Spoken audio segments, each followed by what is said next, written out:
প্রিয় বন্ধুরা, কেমন আছেন সবাই? আশা করি ভালো আছেন। আমি বিবেক আলম আছি আজ আপনাদের সাথে। আপনাদের দেখাতে চলেছি মংলা উপজেলার পশুর নদীর পাড়ে সূর্যাস্ত। সূর্য অস্ত যাচ্ছে পশুর নদীর পাড়ে, যেন নদীর সাথে মিশে রয়েছে সূর্যটি।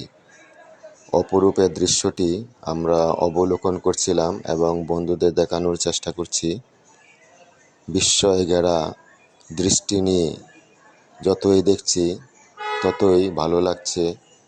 এবং নদীর পাড়ের যে ম্যানগ্রোভ এরিয়া রয়েছে, সুন্দরবনের ম্যানগ্রোভ এরিয়া, আমরা সেই নদীর পাড়ের সৌন্দর্য অবলোকন করছিলাম এবং নদীর ঢেউ আছড়ে পড়ছে নদীর দুকূলে।